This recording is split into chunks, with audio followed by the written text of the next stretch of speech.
नमस्कार। आज हम एक सच्ची घटना से प्रेरित पर काल्पनिक कहानी पर गौर करेंगे। ये माया शर्मा की अनसुलझी मौत का मामला है। हाँ, ये कहानी एक 23 साल की लड़की माया की है। दिल्ली में काम करती थी, रोज की तरह ऑफिस के लिए निकली और फिर? लौटी नहीं। नहीं, बिल्कुल नहीं। सुबह 9 बजे निकली थी, पर रात 10 बजे तक भी घर वापस नहीं आई। जाहिर है घर वाले परेशान हो गए। उन्होंने गुमशुदगी की रिपोर्ट लिखवाई। और पुलिस ने जांच शुरू की होगी। फिर कुछ शुरुआती सुराग मिले? हाँ, पुलिस ने सबसे पहले उसका फोन ट्रेस किया। उसकी आखिरी लोकेशन एक सुनसान से पार्क के पास मिली। अच्छा, पार्क के पास? और वहीं पर पुलिस को माया का एक छोटा सा लाल स्कार्फ मिला। एक स्कार्फ? ये तो एक अहम सुराग जैसा लगता है। शायद कुछ पता चले इससे। हाँ, शुरुआत में ऐसा ही लगा, लेकिन कहानी में असल मोड़ तब आया जब 3 दिन बाद उसी पार्क में माया की बॉडी मिली। 3 दिन बाद उसी पार्क में? हाँ, ये कैसे हुआ? यही तो सबसे चौंकाने वाली बात थी।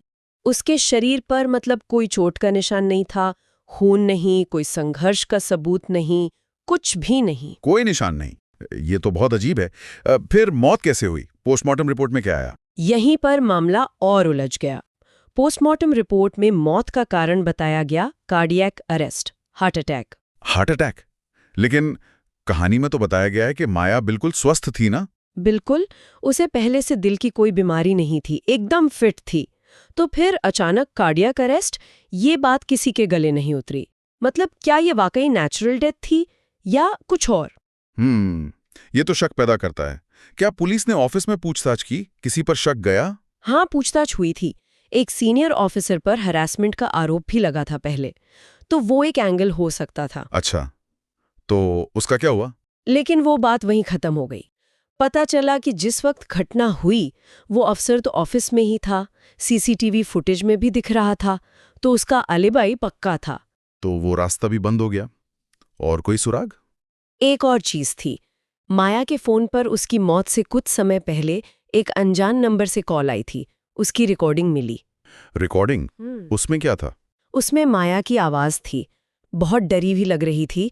वो कह रही थी, प्लीज मुझे अकेला छोड़ दो, मैं किसी को कुछ नहीं बताऊंगी। ये तो बहुत गंभीर बात है।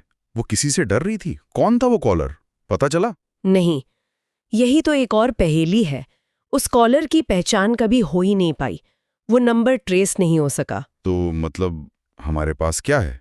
एक रहस्यमयी मौत जिसे कार्डियक अरेस्ट बताया गया, एक हैरासमेंट का शक जो गलत निकला, और एक डरावनी फोन कॉल जिसका कॉल करने वाला गायब है। सही कहा। और साल बीत गए, लेकिन मामला वहीं का वहीं है, अनसुलझा। वो सवाल आज भी वैसे ही हैं। वो कॉलर कौन था? माया आखिर किससे इतना डर रही थी? और क्या वो वाकई हार्ट अटैक था या एक बहुत सोची समझी हत्या जिसे छुपा दिया गया? ये कहानी वाकई दिखाती है कि कैसे सबूत होते हुए भी चीजें कितनी उलझी हुई हो सकती हैं। परिस्थितियां और रिपोर्ट एक धुंधली तस्वीर बनाते हैं। हाँ, और ये हमें सोचने पर मजबूर करता है कि जांच की भी अपनी सीमाएं होती हैं। कभी-कभी सच सामने होते हुए भी पकड़ में नहीं आता। ये कहानी भले काल्पनिक हो, पर ऐसे कई असल मामले हैं जहां जवाब नहीं मिलते। और अंत में एक सवाल मन में आता है, जैसे आज की तकनीकें हैं, फोरेंसिक साइंस है, डेटा एनालिसिस है, क्या आपको लगता है कि भविष्य में ऐसी तकनीकें आ सकती हैं जो इस तरह के ठंडे पड़ चुके उलझे हुए मामलों को सुलझा सकें सालों बाद भी? ये सोचना तो दिलचस्प है। तकनीक तो लगातार आगे बढ़ रही है, इसमें कोई शक नहीं। लेकिन मानवीय रहस्य, उनकी जटिलता शायद हमेशा बनी रहेगी। हो सकता है कुछ कहानियां हमेशा अनसुलझी ही रहें, ताकि हम सोचते रहें, सवाल करते रहें।